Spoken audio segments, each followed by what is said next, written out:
public defender is an attorney employed by the community and responsible for giving legal aid without cost to any person who seeks it and is financially unable to employ private counsel. It is his duty to defend those accused of crime until the issue is decided in a court of law. The first public defender's office in the United States was opened in January 1913. Over the years, other offices were opened. And today, that handful has grown to a network of lawyers cooperating to protect the rights of our clients. The case of Melody Scanlon and what really took place is quite a story. And believe it or not, it actually happened. I was in the booking office one night checking a hold on a defendant of mine when my attention was suddenly diverted. You can't do this. You've got no right to arrest me. I'm sorry, lady, but orders are orders, you know. She'll never get away with this. She's got no right. I'll sue her. What is this, Bob? What's she in for? Seems to be a shill from the carnival, in on a grand theft charge. A shill? I'm no shill. I never took the ring. I never took anything. Mrs. Carstairs preferred the charges. Claims she stole a very expensive ring. Well, it's not true. Not a word of it. She's done this out of spite. Oh, Bob, do you mind holding in the detention room for a while? I'd like to have a talk with her. Bart, why do you stick your neck out? Why do you always think people are innocent? I don't know. Maybe it's because we like to believe that people are innocent until they're proven guilty. How about it? Well, all right. You'll probably get the case in the morning anyway. Miss? Melody Scanlon. Would you mind coming with me, Melody, please? The story Melody told me had a strange, out-of-this-world quality. I'll tell it to you as I saw it, and as all the weird pieces finally fell into place. Bubble, bubble, bubble, my beautiful hot mess. Hold out your hand. I can't. Hold out your pretty little hand. No. Hold 'em out. Hold 'em out.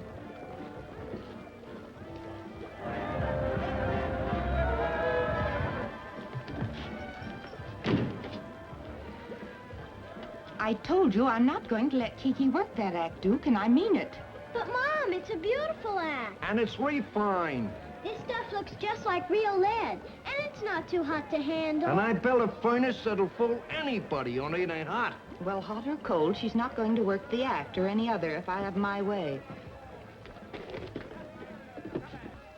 I was going to wear an angel's costume, and Grandpa was going to wear a devil's costume. Will you get changed into your towner costume now? Mr. Carstairs will be here any minute. Come on, pick it up. Kitten. That stuff costs $3.80 a pound. If your mother knew you was associating with a native, she'd flip in her grave. Not this native.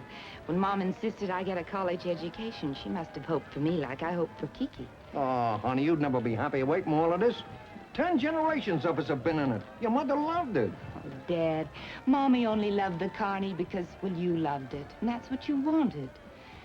Now get this furnace and this junk out of here. You've got the place smelling like a grease grab. Well, I don't like him.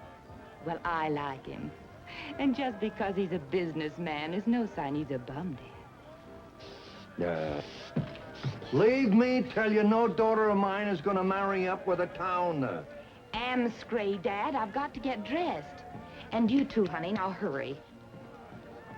Towners, natives. First thing you know, there won't be no more carnies. Nothing but natives and towners around playing carnies. Sure, fine.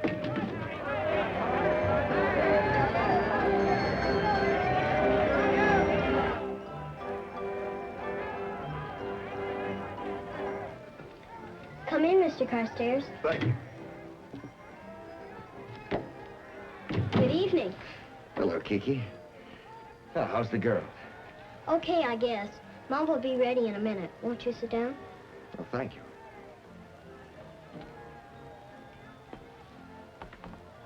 Well, now tell me, do you like school?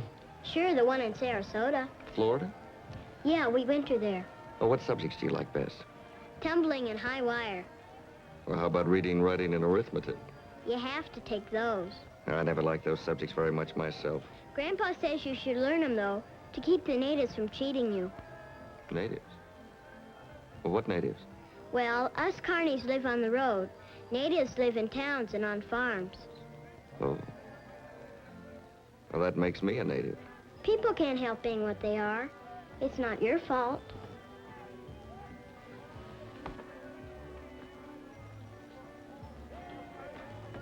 Look, maybe you'll be a native one day, if things turn out the way I hope they will. Yeah, maybe I will.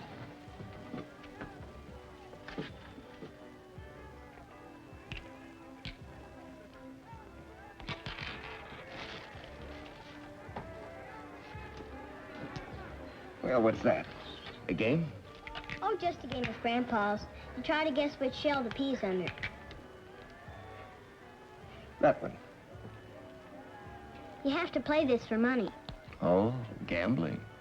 Grandpa says it isn't gambling. It's a game of skill. All right. I'll bet a penny this time. Haven't got any pennies, but you can bet $1. $1? Well, I warn you, young lady.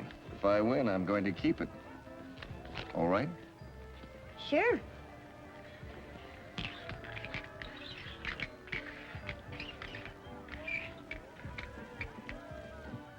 Well, here goes your $1.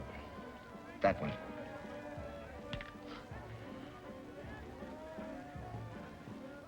Well, shall we try again? You sure I'm not doing it too fast? Oh, no, that's all right. Double or nothing. All right.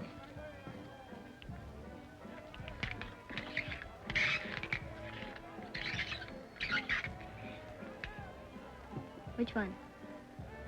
That one.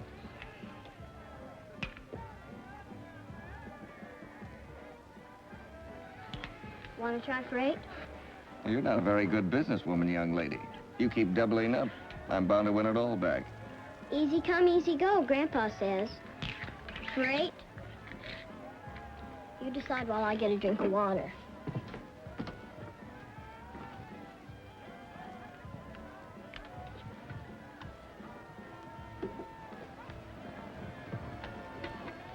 For 8? Okay. Which one? That one.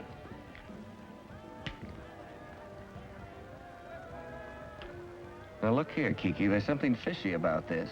I happen to know... That is, I fully realize that... Know what, Mr. Carstairs? Want to try for 16? I see you've been playing Grandpa's little game again. How nice. Darling, you know we never play this game for keeps. That wouldn't be right. Say, how does she do that trick? Trade secret. Good night, darling. I'll be back in time for the late show. Be a good girl. Okay, Mom. There was plenty of excitement at the carnival that night. All the usual noise, the music, the specialty acts. But Kiki had only one thing in her mind as she came into Milo Martin's office. So I go for a drink and give this Mark a chance to peek. He peeks? Sure he peeks, and he goes for the 8. You should have seen his face, Grandpa, when I lifted up that empty shell. You go for 16? Wait till I tell you, Uncle Pete. Mom comes in and makes me give him back the 8. She what? We don't play this game for keeps, do we, darling? And she shoves my 8 skins back into the chump's pocket. Well, she's flipped the lid. That's the only answer. She's a sick girl. Well, what can we do? We could tend to our own business for a change. Grandpa, if you and Uncle Pete would take a walk, I have something to tell Milo. Personal. Okay, Pumpkin. Come on, Duke. I'm coming. Over here, kitten. Remember last Christmas Eve, Milo? When you and Mom went to the dance at the hotel? Yes, kitten, I remember. She never did say what the fight was about, but she cried all night. She did? I heard her. Gee, Milo, if you and Mom would make up, maybe she wouldn't marry that native. We didn't have a fight, kitten. I asked your mother to marry me. Well, she just couldn't see it. Then why did she cry all night? You have to love someone to cry like she did. I hope you're right, kitten. You know I do, don't you?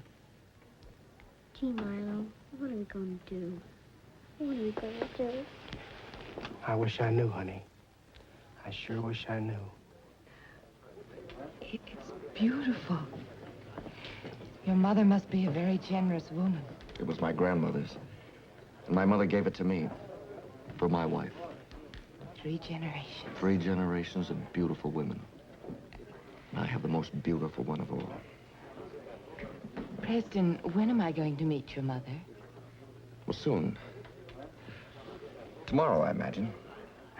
I thought you said she was in Europe. Well, she was, but... Well, she came home early. Oh. Have you told her? Well, she only got in on the 5 o'clock plane. I've got to see her at 9 o'clock tonight. Good heavens, it's 8:45 already.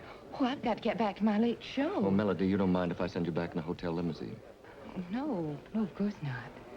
I'll come over to the fairgrounds as soon as I've seen her. And told her. I've got a good bit of telling to do myself. Oh, waiter. It belonged to his mother and his grandmother.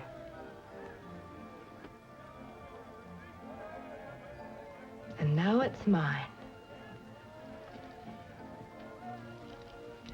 Well, can't you say anything? Is it real? Well, of course it's real. Now, don't you tell anybody where I hid it. And don't you touch it, hear me? Yes, Mother. Kiki, darling, Mr. Carstairs is a very fine man. You'll like him when you get to know him. I'll never like him as much as Milo. Milo's a fine man, too, Kiki. But I know what's best. For both of us. And it's not the carny. Well, I've got to go to work now. I'll see you later.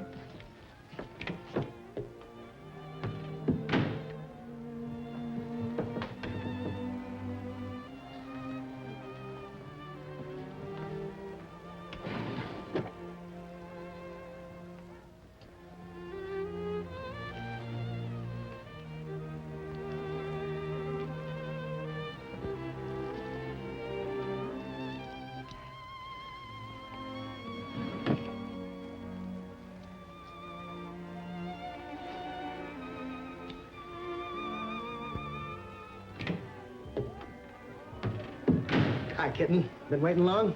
Milo, she's engaged. No. Are you sure? She told me. Look. Look at this. What's the idea of the tweezers? She told me not to touch it. Then I won't touch it either. It's phony, isn't it? A piece of slum. Grandpa always said to bite every dollar and to check every diamond with acid. This didn't come off any slum spindle, kitten. This is the real McCoy. Oh, gee. Yeah, me too. Gee, Milo, don't you know some gimmick or gaff? Something we could do? There's one thing you can't gimmick, kitten. Somebody's heart. You better put this back. Melody finished her turn about 10 minutes ago. I was out front. He was out front, too. Okay, Milo. In other words, it wasn't your ring to give. Look, Mother said it would be mine. I'll get you another one in the morning. A bigger one. As soon as the store's open. I don't want a bigger one. Who does your mother think she is, low-rating someone she's never even seen or talked to? Look, Melody, you've got to know Mother to understand her. It'll be all right once she meets you and gets to know you. Why didn't you bring her with you? Well, she was tired after the trip. Please try to understand. I understand, all right. I'll get you the ring.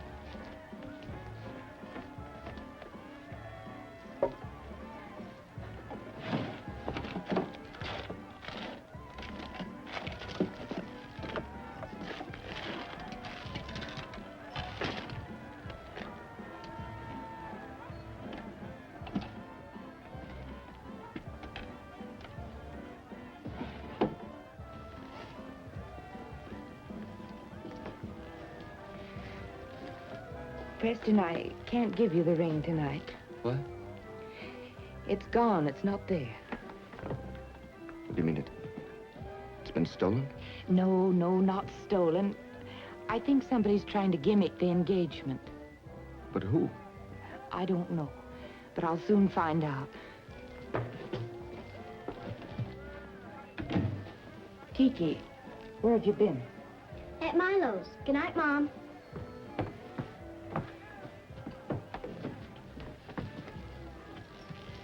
Kiki, didn't I tell you not to touch the ring? I didn't. Are you sure? I didn't touch it. Well, did you tell Grandpa or Milo or Pete or anyone where I hid it? No, I didn't.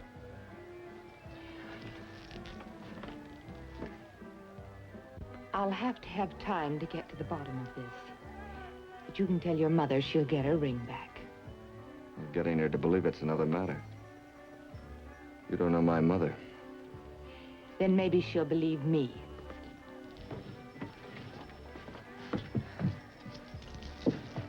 Going out?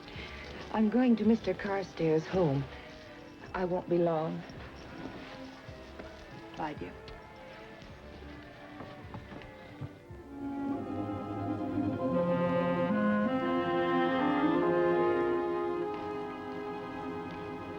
Mother, this is... Yes? Melody Scanlon. Sit down, Miss Scanlon. Thank you.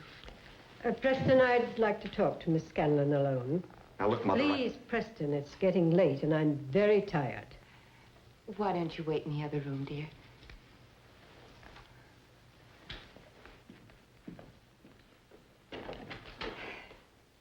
What I am about to say is very difficult. I think you and my son are making a mistake, Miss Scanlon. Maybe there won't be a mistake. We Carstairs have lived here in Oakhurst for 5 generations. Preston has many friends here. They will never accept you.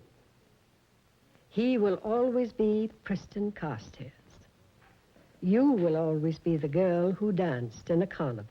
And what's so wrong with a carnival or carnival people, Mrs. Carstairs? Do you know anything about them? Have you ever met any? Not socially. Well, let me tell you something. My family has been in show business for 10 generations. And they were as nice and as fine and as decent as any of those natives on those one sheets. I don't doubt it, my dear. I'm only trying to explain that we come from 2 different worlds. To condone this marriage would be cruel. Why do you think my son wants to marry you? He says he loves me. Or is that too simple? Men sometimes mistake pity for love. Pity? Do I look like a woman men feel sorry for? No, Miss Scanlon, you do not. Now, give me my ring. There's no point in discussing this situation any further. I'll return your ring as soon as I can get it back. Back? From whom? I don't know who has it. Oh, I thought you'd say something of the kind. Do you know how much that ring is worth? No, but $15,000 would be a fair estimate. $15,000? Do you intend to go through with the marriage? Or is the ring all you want? I can see now why your son has never married. Your apron strings are too long, Mrs. Carstairs. I don't think I'd care to marry your son. Then give me back my ring now. Listen, I told you I have tried to reason with you. Either you will give me my ring, or tell me where I can get it tonight. Or I'll let the law take its course. I haven't broken the law. I think you have. You wouldn't dare. Oh, yes, I would. Operator, get me the chief of police, please. Hello, Winfield? Alice Carstairs. I want you to come to my house and pick up a woman. She's a thief. What makes you so sure she eloped? She hasn't come home, and the last thing she said was she was going to his house. Gee, maybe she did elope. She wouldn't elope without me. I mean, would she, Milo? I don't know, kitten, but she'll come back for you. Yeah. After the honeymoon. Who asked you? I'll have Madame Lucerno come over and stay with you, kitten, till your mother gets back. I don't need anybody. I want to be by myself. Oh, but Pumpkin. Let her alone, Duke. Hey, we're gonna do something. What'll we do? Yeah. What'll we do?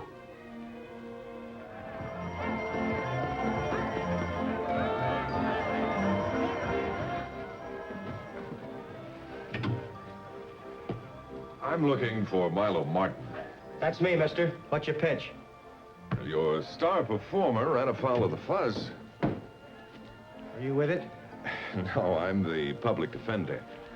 I'd like to get Melody Scanlon out of jail. Out of jail? I told you she didn't elope. Did she shoot him? How much is her bail? She doesn't want to accept bail. She thinks that someone here tried to gaff her. But how? Something about a missing engagement ring. It's not missing. It's right where she put it. Where? She told me not to tell. Would you recognize her handwriting? Yeah, I would. One of you nosy Parkers give Mr. Matthews my ring, Melody. Where does she get that nosy Parker stuff? Yeah. I'll get it. But she said when she looked for it, it was gone. I dig it. But it's not a gaff. What happened? Yeah, what? But why the tweezers? It's not a very long story, Mr. Defender. Go ahead, kitten, tell him. Well, I didn't know she missed it.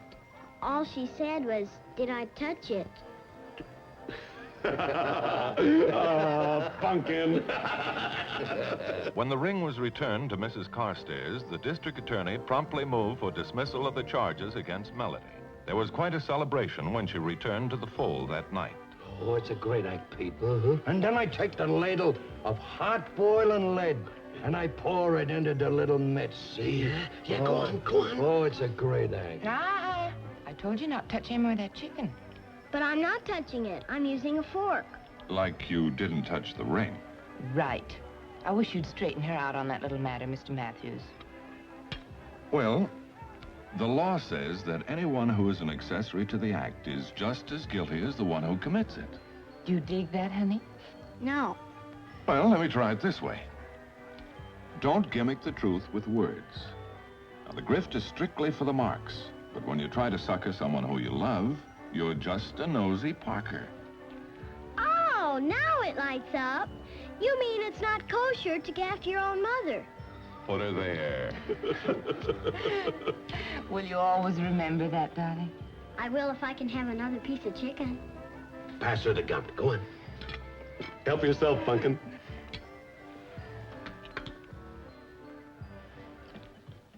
Melody and Milo were married a couple of weeks later, right on the midway. Everyone had a wonderful time, including myself. The case you have just seen was brought to a fair and just conclusion through the efforts of a public defender. Tonight, Philip Morris salutes Public Defender Louis E. Lohman, Hennepin County, Minneapolis, Minnesota, and his staff for outstanding achievement in the cause of justice.